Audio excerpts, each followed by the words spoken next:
보관죄. 보관죄라고 하는 것은 점유 이전만 있어요. 점유 이전. 그러니까 우리가 앞에서 취득이라고 하는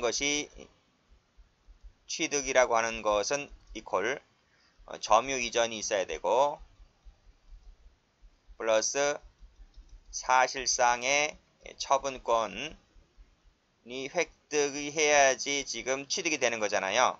그치? 근데 여기서 이 점유 이전이 있고 처분권이라는 게 없다면 그때는 뭐가 돼요? 이것은 보관죄가 되는 거예요. 보관죄가 된다. 이해되시겠어요? 이 중에서 처분권 획득만 없는 것을 말한다. 이렇게 정리를 해두시면 의의가 나오죠? 점유하에 있다, 처분권이 없다. 자, 됐는데 그 기수시기가 나와 있네요. 그치? 기수식이 나와 있는데 여기서 노트 펴볼까요? 노트를 펴보시면 다음 페이지 펴보세요. 여기를 펴보시면 되겠네요. 그치? 자, 여기서 제가 좀 적을게요. 자, A가 있고 B가 있고 C가 있어요. 그래서 A가 B가 이렇게 훔쳐오지? 그래서 이렇게 보관시키지? 보관시킨다. 이때 보관할 때 1번 C가 B로부터 훔쳐온 물건을 보관할 때 이것을 알고 보관했다. 두 번째, 모르고 보관했다. 이렇게 두 개로 나눠볼게요. 자, 알고 보관하면 무슨 죄가 돼요? 당연히 작물 보관죄가 되죠. 당연히 작물 보관죄가 된다. 자, 두 번째, 모르고 보관했어요. 자, 모르고 보관했는데 여기서 플러스 처음에는 모르고 보관했지만 나중에 알았어. 근데 알면서 계속 보관했어요. 어디 신고하지 않고 처음에는 모르고 보관했다가 뒤늦게 알면서도 이걸 계속 보관했어요. 그럼 이건 뭐가 돼요?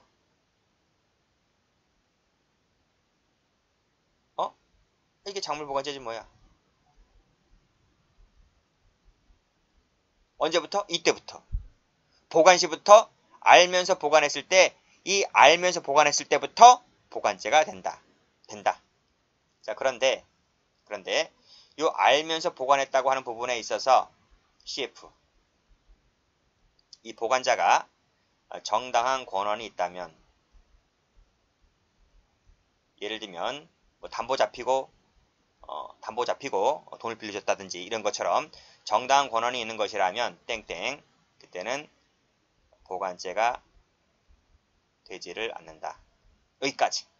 여기까지가 전부 이것이 판례입니다. 아시겠죠? 자, 그러면 다시 교재를 와볼게요. 자, 그게 이제 1번 체크, 2번 체크입니다. 설명은 방금 다 했던 것이고, 자, 밑에 판례 볼까요? 밑에 판례 별표, 밑에 판례도 별표. 자, 작물인정을 모르고 보관하던 중에 작물인정을 알게 되었고, 그치? 처음에는 모르고 보관했지? 나중에 알았다는 거지? 근데 어떻게 했대요?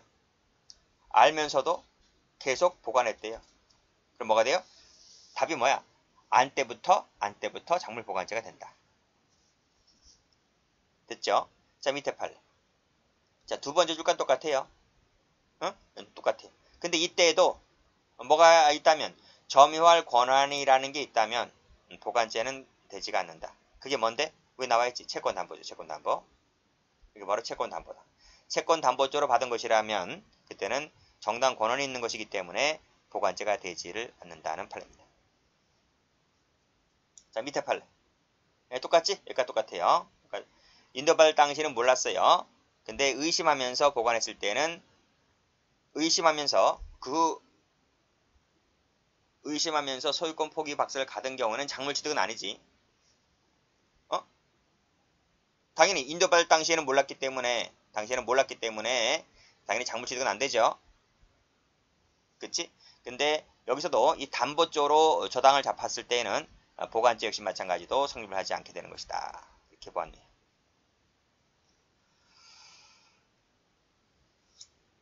다음 알선. 알선이 뭐지? 알선이 뭐예요? 매개해주는 거, 주선해주는 거를 말해. 중매쟁이처럼. 중매쟁이가 남자 여자 커플 맺어주는 거잖아, 그치?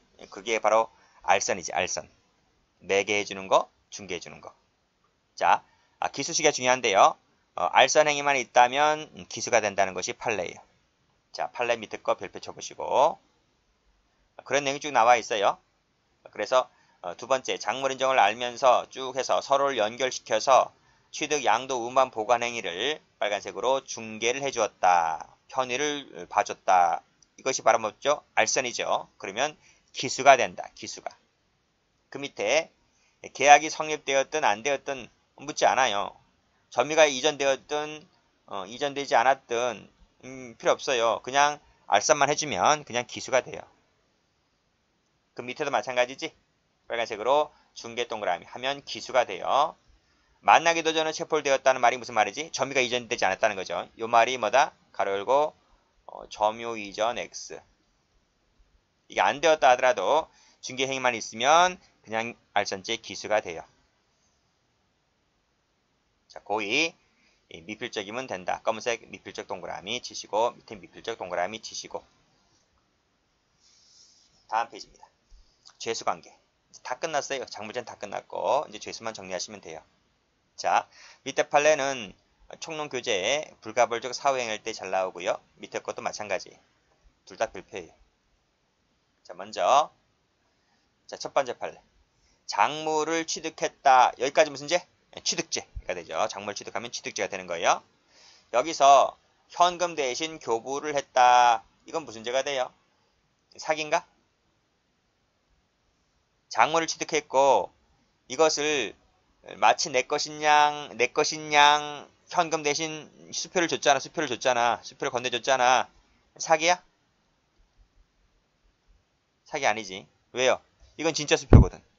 진짜 수표이기 때문에 그 물건 값으로 수표를 받은 사람은 손해가 나는 게 있어요? 없어요? 없어요. 위조 수표일 때는 손해가 나는 것이 있지만 진짜 수표를 받았단 말이에요. 훔쳐온 돈이든 무슨 돈이든 간에 그 가게 주인이 그 수표를 받고 물건을 건네주었을 때 그게 진짜 수표이다 보니까 상대방은 손해보는 것이 없어요.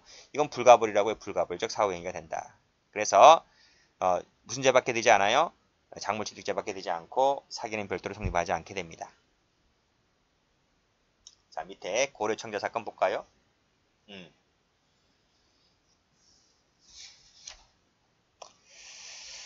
자, 이 부분은 필기를 좀 하고 가볼게요.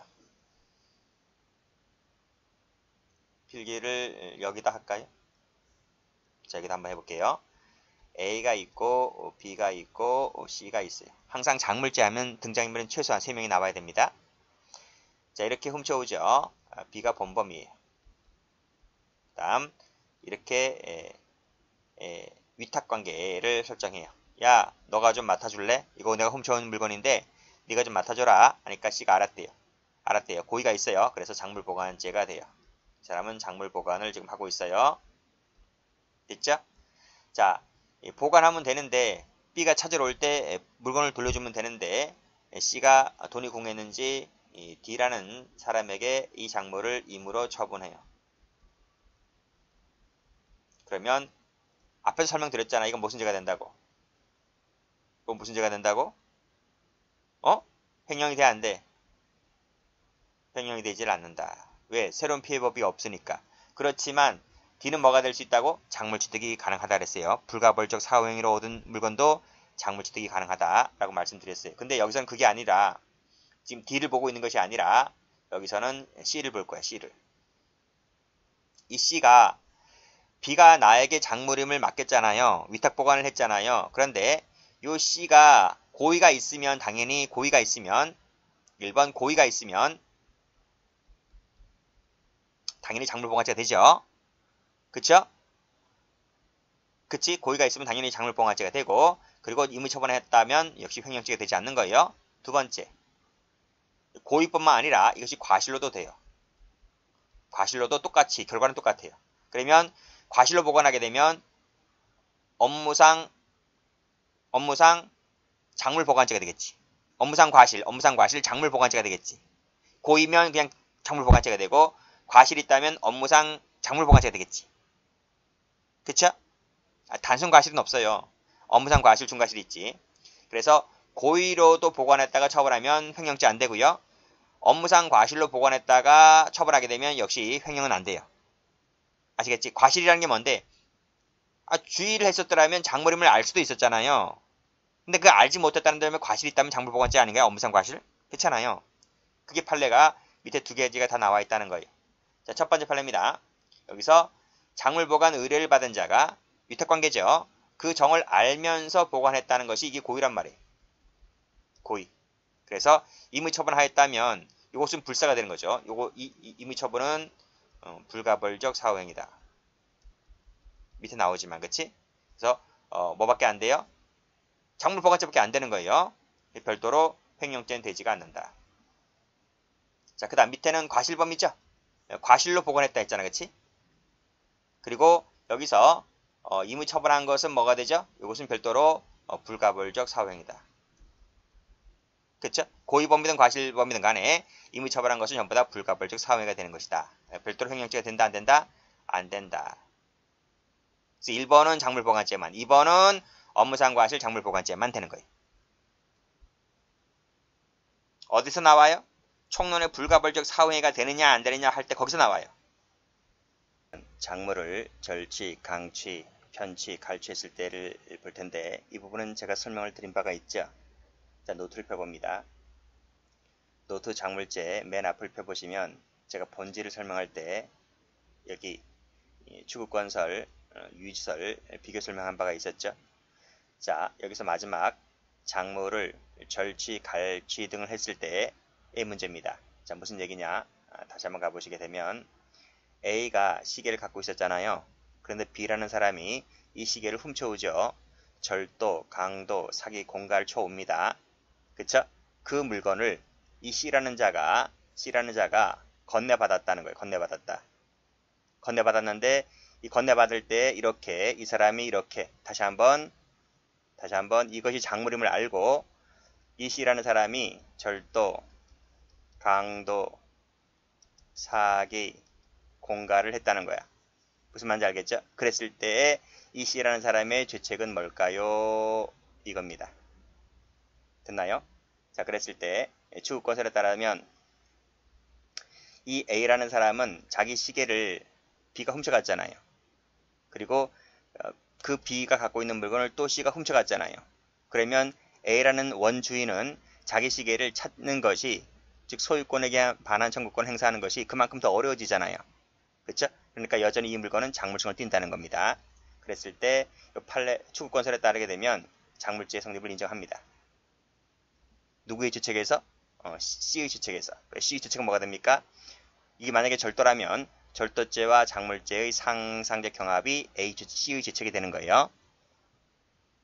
두 번째, 유지설 입장에서 봤을 때 한번 보도록 합니다. 자, B가 훔쳐온 물건을 C라는 사람이 다시 훔쳐왔다고 하는 거죠. 그렇죠? C가 B가 갖고 있는 물건을 훔쳐왔다라고 했을 때 두 사람 사이에 합의가 있어요? 없어요? 합의가 없잖아요. 합의가 없기 때문에 그 말은 작물이 될 수가 없다는 거죠. 합의설에 따르면. 그래서 C는 무슨 죄만 될 뿐이다? 절도죄만 될 뿐이다. 이 뜻입니다. 그래서 유지설에 따랐을 때는 절도죄만 될 뿐이다. 작물죄는 되지 않는다. 됐습니까? 다시 교재해 볼게요. 추구건설에 따랐을 때는 작물이 될 수가 있다. 그래서 절도라면 절도는 당연히 되는 거고요. 절도이면서 작물이 되는 거예요. 상상적 경합이 되는 거예요. 자, 유지설에 따랐을 때는 두 사람 사이에 합의가 없기 때문에 작물죄는 나올 수가 없는 것이고 따라서 절도만 될 뿐이다. 이 뜻입니다. 자, 이러한 이론도 좀 알아두시고요. 자, 그러면 판례를 가볼게요. 자, 타인이 갈취한 재물을 그쵸? 그 의사반에서 C라는 사람이 훔쳐왔습니다. 그랬을 때 이 훔쳐온 자의 죄책은 당연히 절도가 되는 거죠. 근데 절도 말고도 작물이 될 수 있을까? 이 문제인데 판례는 뭐라고 합니까? 작물은 되지가 않는다. 왜? 합의가 없기 때문에. 그래서 절도만 될 뿐이다. 이 판례에는 뭐다? 굳이 학설을 갖고 온다면 유주설에 좀 더 가깝다라고 볼 수 있겠죠. 그렇게 정리하시면 됩니다. 자, 친족 상도례를 볼 텐데 여기서 노트를 다시 한번 보고 갈게요. 자, 이 그림이죠. A가 있고 B가 물건을 훔쳐왔어요. 퉁쳐가지고 제가 본범위를 한다 그랬어요. 이 물건을 C에게 건네줘요.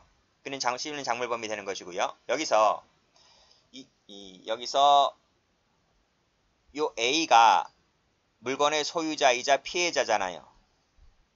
C는 작물범이잖아요. 그치? 이 A와 C 사이에 친족관계다. 그럼 어떨 것 같아요? 그 친족관계 우리 앞에서 다 배웠잖아. 328조 할 때 328조 1항의 친족관계, 2항의 친족관계가 있다면 어떻대요? 이 조문을 그대로 준용하는 거예요. 1항의 친족관계라면 필요적 면제, 2항의 친고죄라면 2항의 친족이라면 친고죄가 된다. 그래서 우리가 앞에서 배운 그 법조문이 여기서 그냥 100% 똑같이 적용되는 거예요. 아시겠죠? 자, 그럼 두 번째. 이 B라는 사람과 C라는 사람이 친족이면 어떻게 될 것 같아요? 어떻게 될 것 같아요? 자, 이때 요 328조 1항의 친족이라고 하면 그때는 필요적 감면이래요. 감면이래요. 여기는 면제였잖아요. 밑에는 면제였잖아요. 근데 위에서는 감경 또는 면제. 감경이 추가됐어요. 두 번째, 328조 2항의 친족일 때는 어떨 것 같아요? 그때는 적용이 안 되고 무조건 처벌이에요. 아시겠지? 요것을 잘 받으셔야 돼요. 이것이 우리가 앞에서 배웠던 친족 상도를 할 때 그 조문하고 틀리다 말이에요. 이해되시겠어요? 다시 교재 와보세요. 자, 전 3조의 죄를 범한 자가 지금 작물범이잖아요. 작물범과 피해자니까 누구를 말하고 있는 거예요? 다시 보시면 A란 말, A. A와 C가 친족관계에 있을 때에는 그 말이 뭐 어떻게 된다고요? 1항과 2항을 그대로 여기도 준용하겠다 이 말이에요. 1항이면 필요적 면제, 2항이라면 친고죄. 자, 밑에 그럼 본범간의 관계는 어떨 것 같아요? 즉 B하고 C가 친족관계일 때에는 1항만 된대. 1항만 된다. 1항만 되는데 그것도 약간 변형이 되는 거죠. 감경 또는 면제한다. 이렇게 돼 있어요. 감경 또는 면제한다. 2항은 있어요? 2항은 없어요. 그래서 이 조문을 꼭 좀 숙지를 해 두시기 바랍니다. 자, 밑에 가보시면 다음 페이지 가보시게 되면 여기서 2항 밑줄 그시고 X는 적용되지 않고 1항 같은 경우에는 감경 또는 면제한다. 이렇게 정리를 해두시면 될 것 같네요. 이 본범과 조심하시면 돼요. 상습범이 있네요. 자, 전과 유무는 상습범하고 상관없다 그랬어요. 작물범의 습석이 인정될 때는 상습범을 인정해 줄 수가 있다 했고, 그 다음에 판례 하나 나왔지? 작물 취득죄가 있고 상습작물 알선죄가 있는데, 그치? 그때는 포괄일죄 관계에 있다 그랬어요. 그래서 이 취득죄에 작물 알선죄를 이렇게 집어넣는 것이다. 그래서 포괄일죄 중에서 협의의 포괄일죄요. 협의의 포괄일죄를 말한다. 잘 모르겠으면 총론계제 찾아보시면 협의의 포괄일죄가 나올 거예요. 그래서 그게 무슨 말이냐? 이 두 가지 죄가 있잖아요. 두 가지 죄 중에서 뭐가 무겁지? 뭐가 무거운 게 아니라 가장 중요한 행위태양이 뭐예요? 취득이에요? 알선이에요? 어떤 것이 가장 중요한 행위태양이에요? 취득이 가장 중요한 행위태양이죠. 그래서 이 취득이라는 죄 속에 알선죄를 흡수시키는 거예요. 그래서 취득죄의 포괄일죄로 이렇게 처리하시면 돼요. 됐지? 자세한 것은 총론계제 찾아보세요. 자, 그 다음 업무상 과실, 중과실이 있고, 여기서 단순 과실을 보면 처벌하지 않는다. 이렇게 했고, 제가 총론교재 할 때 그때 다시 한번 설명을 드립니다. 자, 판례 볼까요?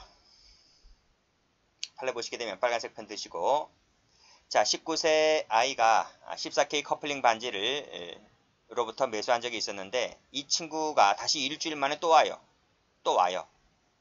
또 와서 똑같은 반지를 이번에 18K네요. 건네주면서 몇 돈 나가느냐라고 물어보았다. 팔려고 하였다는 거지. 이때 금은방 주인이 이 친구를 확인을 해봐야 돼요. 확인을 해봐야 된단 말이죠. 그래서 주민증이라든지 이런 거 신원 확인을 해야 되는데 그럴 만한 의심이 들 만한 특별한 사정이 있음에도 불구하고 그런 조치를 안 했다면 이 금은방 주인은 뭐다? 업무상 과실이 있다. 이렇게 보는 겁니다. 그 외에는 아니죠. 그 외에 보시면 전당포 영업자가 직업, 나이, 성명, 주민증을 기재를 했잖아요. 밑에도 기재를 했잖아요. 그치? 그 밑에도 기재를 했어요. 그리고 시계점 경영자도 기재를 했고요. 그랬을 때는 과실이 없다고 봤다. 택시 같은 경우에는 그치? 주의를 하지 않고 승객의 물건을 운반했다 할지라도 그럴 수도 있지 뭐 그치? 택시 운전수가 이렇게 했다라고 했을 때는 과실도 없다 이렇게 봤습니다. 중고 휴대전화 매입 업무 종사자죠. 이 종사자가 고객이 판매를 의뢰한 가게통 휴대전화란 말을 믿고 휴대전화를 매수를 하면서 그 휴대전화의 명의자가 누구인지 그리고 그자가 그 휴대폰을 판매할 정당한 권한을 갖고 있는지 그리고 이것이 문제없이 유통이 가능한지를 확인할 의무를 게을리했다는 거야. 게을리했다라고 했을 때 이 업무 종사자에게 있어서 업무상 과실 작물취득죄를 인정해 줄 수 있을까의 문제인데 판례가 있다고 해요? 판례가 없다고 하죠. 이거 업무상 과실이 안 된다 이 얘기입니다. 왜 그럴까요? 명의자가 누구인지 등은 이 사람이 파악할 문제가 아니고 통신사라는 거예요. 통신사가 갖고 있는 정보이기 때문에 따라서 이 업무 종사자가 그럴 권한이 없으므로 따라서 이러한 명의자가 누구인지를 알아야 할, 확인해야 할 주임을 게을리했다고 해서 업무상 과실이 인정되지 않는다라고 봤던 얘기입니다. 봤던 판례입니다.